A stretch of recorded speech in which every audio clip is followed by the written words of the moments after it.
When the soles on our shoes wear out, we simply buy new ones. In many cases, we buy new far before necessary.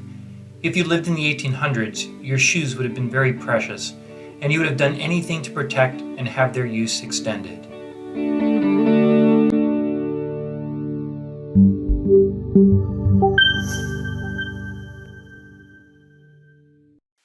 Back in the 1800s and earlier, you would have used toe taps to protect the front edge of the sole, and you would have used a heel plate. Not only would they protect the leather, but also provide a little traction as well. I found this heel plate metal detecting in a river in Maryland. It was literally the last target I dug that day. I had a great day otherwise and only decided to retrieve it because I was with Mike from Great Finds and he stopped to pull out a target. It sounded like an aluminum can. It was a high tone since it is made out of brass, and the non-circular shape gave off some of the scratch tones you often hear around the edge of a crushed can. I was so glad I did pull this. It was a bucket lister for me, and thus far the only heel plate I've found. I can't say for sure, but this very well may have come from a Civil War soldier. We had found at this location, over several trips, a fair number of bullets.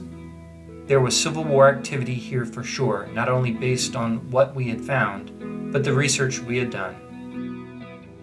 This heel plate, connected to a soldier, connecting him to solid ground, has etched into the metal the blisters and scars of that soldier.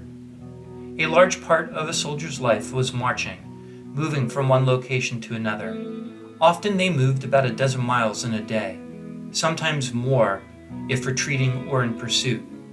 This plate marched through mud, ice, snow. It compressed with a dull crunch against parched dirt, and it waded streams. It resonated as the ground shook from cannon fire. It felt that soldier's trembles of fear, and at times it walked through blood and death. It was lost as the soldier waded in the edge of the river. This soldier had the fear that comes with war looming, and now the loss of a small piece of metal.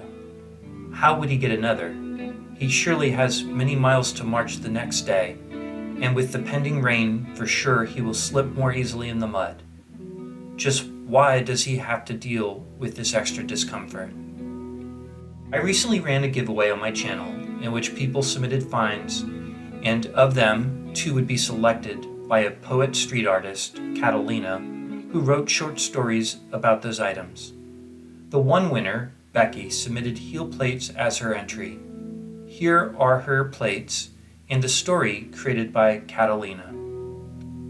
Heel plates for 2. To be separated when undeniably in love proves itself to be the most gruesome. They walked away from the buzzing of city life towards her countryside childhood home, their boots worn and comprised of dusty, aged leather. They sat beneath the large oak they had laid beneath the first time they swore their love to each other, their promises made of the very essence of the celestial patterns in the night sky. See, they spent their lives searching for something that they both didn't know was the ever-so-present mystery of living. The Tao, as some may say, that which is found in the face of a soft sleeping kitten or in the arms of a lover.